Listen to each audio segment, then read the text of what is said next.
So this video is going to be filmed in parts because it has been a week. Today's After Hours is brought to you by caffeine and my last brain cell. If the audio sucks, please do forgive me. I was a cheapskate with my microphone, and at some point I'm going to have to shell out for one that actually is designed to work. Hi.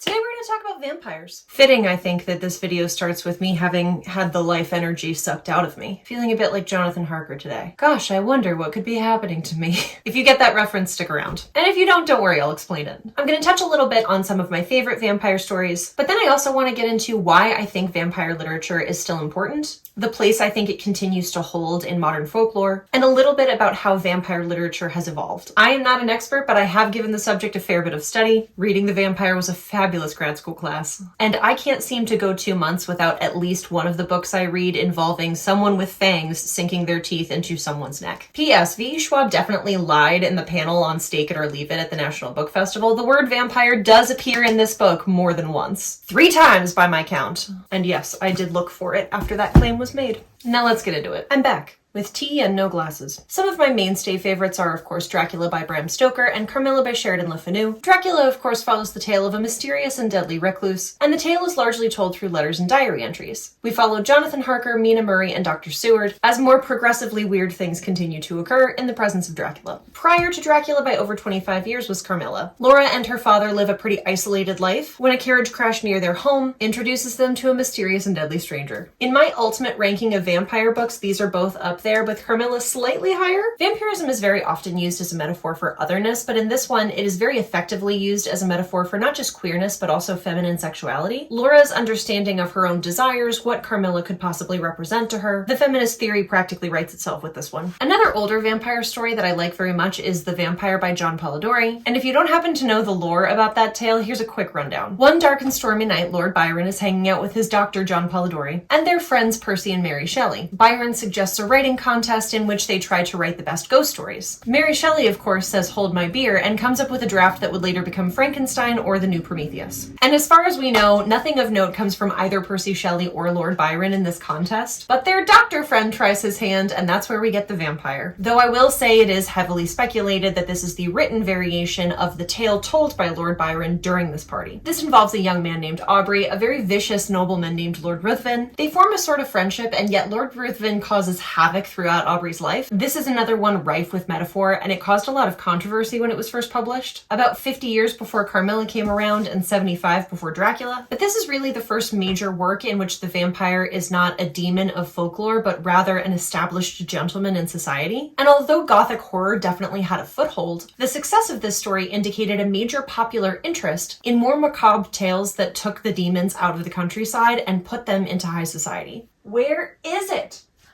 What else am I missing? This is good for now. Quickly skipping ahead to Dracula, there's also Dracula's Guest and Other Supernatural Tales. This is also Bram Stoker and includes not only an omitted chapter from the original Dracula, but some other spooky short stories as well. And while I'm not usually big on a lot of Dracula retellings, I do think there are pieces of media that do it well. I absolutely hated Sherlock Holmes and Count Dracula by Christian Claver. I have not read A Dowry of Blood by S.T. Gibson, but I have read S.T. Gibson's An Education in Malice, which is a Carmilla retelling. And this keeps a lot of the metaphor about both queerness and feminine desire, and puts the entire thing into a mid-20th century women's college in New England, which, in its way, can be similarly restrictive to 19th century Europe. There are still expectations placed on women, there are still codes of behavior, and there are still some vampire ladies who are very eager to challenge that. There were a couple of nitpicky things I didn't love, but overall I really enjoyed this book, and I did have fun comparing them for one of my grad school assignments. 2 more recent picks on my TBR that I'm dying to get to soon, pun intended, are Thirst and Blood on Her Tongue. As far as I'm aware, neither of these are retellings of the more traditional vampire stories, but they both explore desire, free will, and femininity. Now, of course, the work of Anne Rice is a mainstay. I don't love her position on fanfiction, but I do love her characters. This brings me to the assignment I was perhaps most proud of in my Reading the Vampire class, because Louis Dupont du Lac plays a significant role. The topic I chose was, when did the vampire become sympathetic? As a character, when did we stop seeing vampires as mindless monsters and start seeing them as someone someone we could empathize with. Now, we were allowed to select pieces of media outside of books, so I got a little crafty. I chose 4 examples. The first was Dracula to sort of serve as my narrative baseline, because he had long been established as one of the most easily identifiable vampires in literature, but my other 3 examples ranged from the 1950s to the 1970s, and supported my argument that the vampire became a sympathetic character in the mid-20th century. Now, when I say the title I Am Legend, most of you may think of the Will Smith movie. I am talking about the 1954 novel by Richard Matheson. This was a very influential post-apocalyptic horror novel, and it was really the first time that vampires/zombies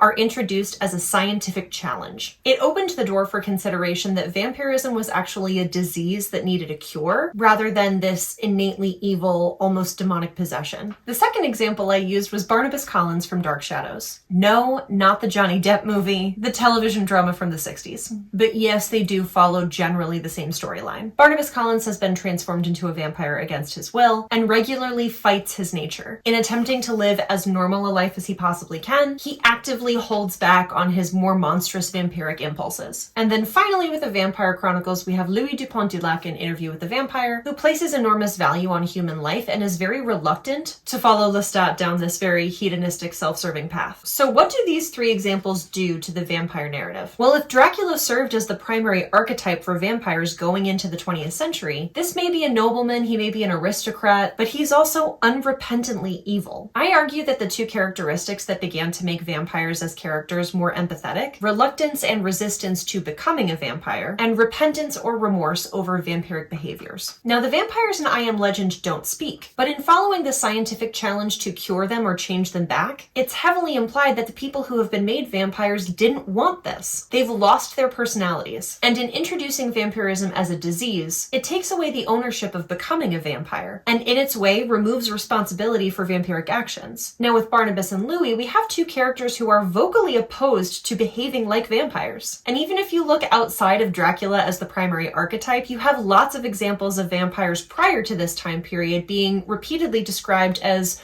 cruel, vicious, selfish, but the Dracula figure was a staple in the popular imagination because from the 1920s through the 1950s, over a dozen Dracula films were made, and then plenty more after the 50s. And while I Am Legend came out in the 50s, it was around the mid-60s that general attitudes toward what was monstrous began to shift. This is where we got television shows like Bewitched, The Munsters, The Addams Family. And these were far more quirky serial comedies than anything else, but they also reflected major cultural shifts regarding how we viewed otherness. So along comes Dark Shadows in 1966, and while there are absolutely a few lighthearted moments, this is a gothic drama, and Barnabas Collins is practically drowning in self-loathing the entire show. He wishes for death. He remarks that his vampire state was something his own father would have loathed. He pushes away every possible friend he could make for the sake of protecting them. He doesn't want to be like Dracula, just as Louis does not want to be like Lestat. Now, Anne Rice's first short story in the Vampire Chronicles was published in the late 60s, but then Interview with a Vampire as we know it today was published in 1976. Louis calls Lestat evil. He calls himself damned. Here we have lots of internal conflict. Evil is a compulsion to be fought against. There's also a longing for the end of their suffering. Now, our need to comment on otherness has changed a lot, and when you consider major societal shifts between when all of these characters were introduced and now, vampires just aren't that scary anymore. Hold on. Nosferatu was excellent. Sinners was a masterclass in metaphor. These are some good and spooky vampire stories, and I ate them up. Pun intended.